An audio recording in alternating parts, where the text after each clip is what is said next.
New metric for colleges, graduates' salaries, NYTimes.com. Subscribe, digital/home delivery. Log in. Register now. Help. Homepage. Today's paper. Video. Most popular. Edition, US/Global. Search all NYTimes.com. Economy. World. US. NY/region. Business. Technology. Science. Health. Sports. Opinion. Arts. Style. Travel. Jobs. Real estate. Autos. Global. Deal book. Markets. Economy. Energy. Media. Technology. Personal tech. Small business. Your money. Common sense. New metric for colleges, graduates' salaries. Harvey Mudd College. Students of Harvey Mudd College walking to their graduation ceremony. There is a growing nationwide movement toward quantifying the outcomes of college education based on economic factors like income and employment. By James B. Stewart. Published, September 13, 2013. U.S.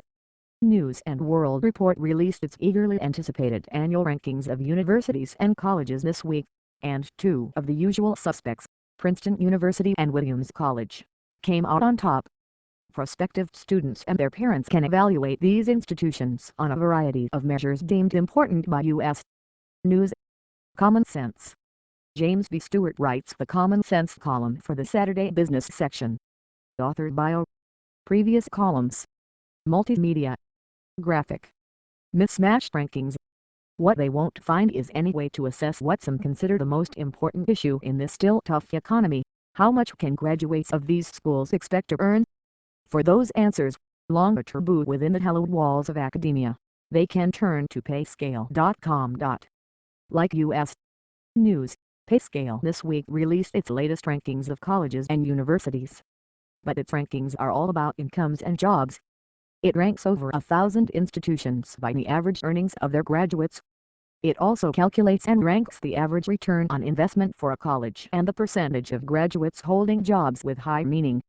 Some of those results may come as a shock, especially to graduates of some prestigious colleges. There's a fairly high correlation between the reputation and selectivity weighted rankings of U.S. News and the future earnings measures of PayScale. Ivy League graduates do quite well by both measures, with Princeton ranked 6th and Harvard 8th in PayScale's rankings based on mid-career median salary. But many liberal arts colleges suffer in the comparison, including some prestigious ones. Oberlin, 25th on the U.S. News list of national liberal arts colleges, is 218th on the PayScale ranking. Colorado College, 31 on the U.S. News list, is 291, and Grinnell, that's 17 on U.S. News, is 366.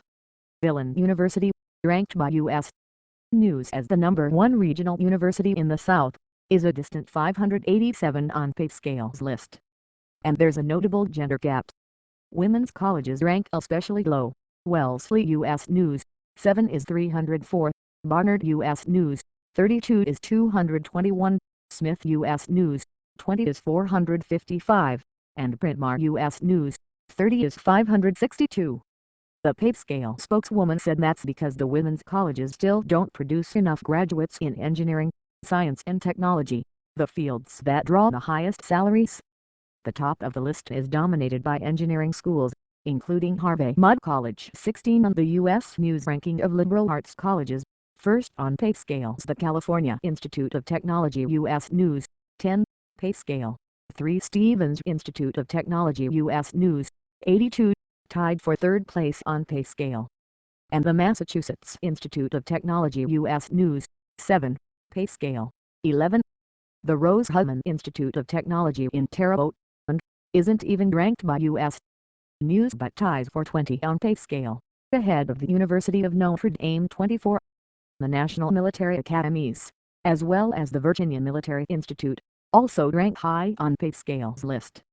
PayScale's rankings are just one manifestation of a growing nationwide movement toward quantifying the outcomes of college education based on economic factors like income and employment. The Obama administration wants to rank colleges by tuition, graduation rates, debt and earnings of graduates, and use the rank